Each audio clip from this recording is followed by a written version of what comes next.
Today on Hebrew Book Review, I'm reviewing Mah Tov, Asot Mishpat by Abraham and Adaya Shumsky.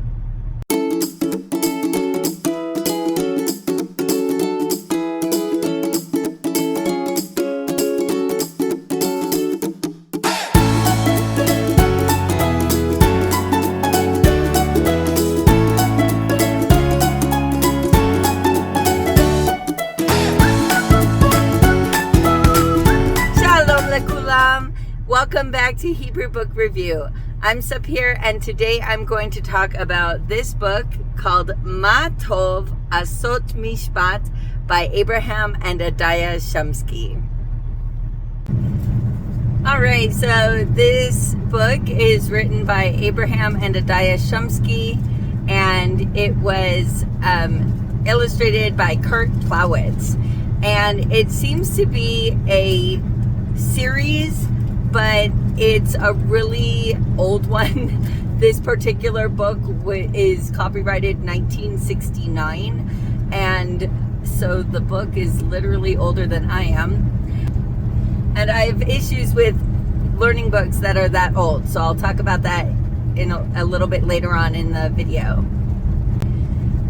So, as I mentioned, it seems to be a series. Mah Tov means what is good. Asot Mishpat means do justice. And they have a little quote here where they got these, where they got these phrases from.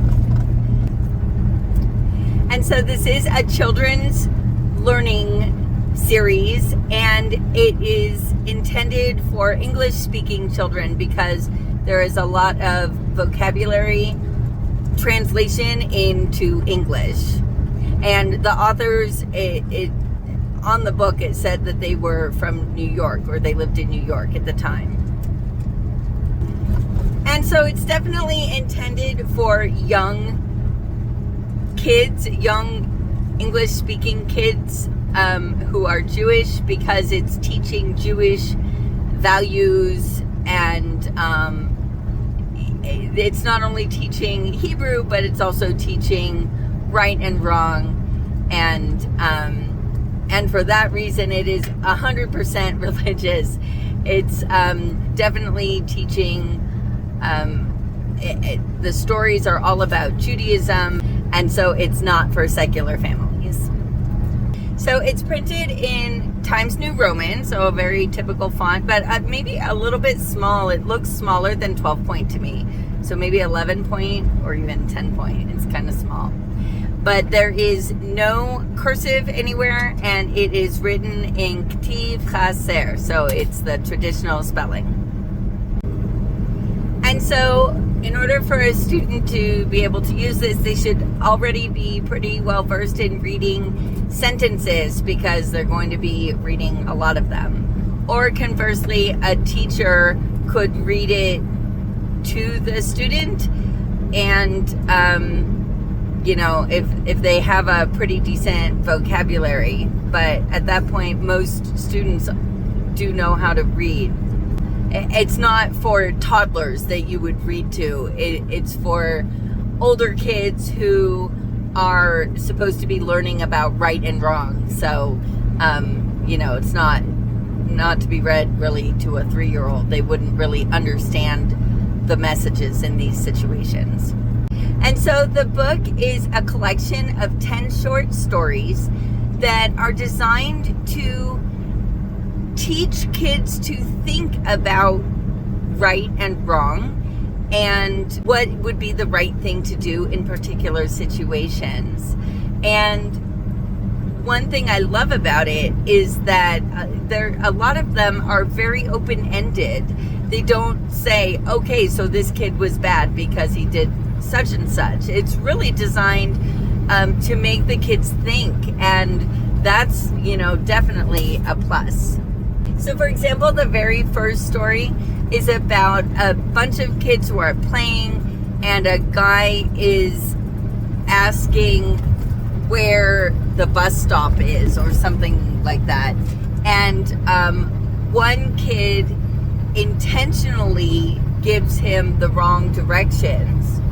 And so he goes off in that direction, and of course doesn't make it to the bus stop because it's the wrong directions. And then he meets up with another kid who accidentally gives him the wrong directions. He thinks he knows where the bus stop is, but he doesn't, and so he gives the wrong directions, and so the man still never makes it to the bus stop. And so the question is, who is more bad, or did somebody do something worse? Is the kid who intentionally gave the wrong directions more bad, or are they equally bad because neither one of them gave him good directions? The man still, after talking to both of them, was not at the bus stop.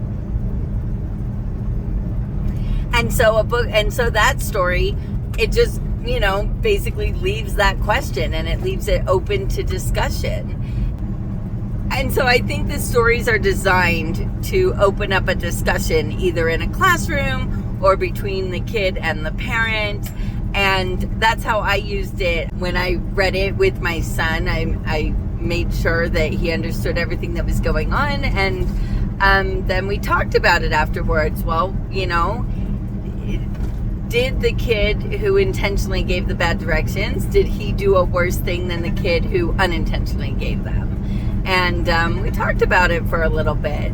And then there was another story that I remember was a dignitary is coming from Israel, and he's going to visit a particular classroom. And so the kids decide that they want to give him a gift, and they decide they want to give him either 18 trees or 18 seedlings. I can't remember. And so they start selling something in order to be able to buy the 18 trees to give him as a gift. And so they're getting pretty short on time, and they don't quite have enough money for all 18 trees. And the one girl ends up selling something to a very wealthy woman, and the wealthy woman gives her the wrong bill and then walks away with her item. And so the girl did not intentionally sell it to her for the wrong amount, but she also doesn't go running after her to give her her change. And so the dignitary ends up coming. They give him his 18 trees. The entire class is happy, but the only one who's not smiling is the one girl who knows that the funds were not 100% gained on the up and up. And so it's really interesting stories like that. And so I actually found it really interesting to read through these stories and talk about the ethical issues with my son, who I can't even remember how old he was at the time. I think he might have been about 8. And so we had already been reading other books and stories that were in full color and were more modern. This book is illustrated in black, white, and orange. So black, white, and basically one color. And, the illustrations they're dated. They're from the 60s. But it's, my son still liked it. And so at first he wasn't looking forward to reading this book, but he actually ended up really getting into it and really enjoying it. And we basically read, we started off reading one story per day, but the stories towards the end got a little bit longer. So, it took us a couple of days to read each story. And so it does have a glossary of the key words at the end of each story, so that you can maybe go over the words. Sometimes it's more helpful to go over the words at the beginning, so that while you're reading the story, you can, you don't have to flip to the end of the story to figure out what the word is. And one thing I really like about all of the stories is that they have a really good amount of repetition. Especially when you're learning new vocabulary, repetition is super, super important. If you learn a word once and then you never use it again, you are not going to remember that word after, it depends how long it sticks in your mind, but some words sometimes, I'll read a word, I'll see it, I learn a new word, and 10 minutes later, I've already forgotten what it means. So, seeing it, hearing it over and over again can really be helpful to language learning. The shortcomings of this book it mostly stem from how old it is. But one big problem with older books, and this is true of any book that you see that looks like it might be old, might not be written or published in recent years, is that they often are using outdated Hebrew. There's a lot of words in there that just are not used anymore, or they're considered outdated, archaic, they're maybe only literary. And so of course, if you're trying to teach your kid how to speak Hebrew, you don't necessarily want them using outdated language. You want them using the language that other kids, that Israeli kids today use. And I cannot for the life of me remember where I purchased this book. I definitely bought it used. But yeah, I think it's out of print. I don't think you're going to find it new anymore. But either way, you want to be careful when you're purchasing a book that's this old. One other thing that I didn't necessarily like about it is that certain difficult words, the English translation is right there in the story. And so that makes it, what that does is that it doesn't promote using your top-down reading skills to figure out the vocabulary. So if you're not familiar, so your bottom-up skills are actually looking at words on the page or hearing, right? You can talk about bottom-up skills for listening comprehension. Hearing what is actually being spoken and recognizing those words and knowing what is being said. Whereas your top-down skills are more like, what am I expecting? What kinds of words am I expecting here? What kind of text is this? What kind of situation am I hearing these words in? And so what kind of a word am I expecting to be used here? And so when I don't recognize this word, can I use those strategies of knowing what kind of word I'm expecting to help me figure out what this word means without having to go to the dictionary?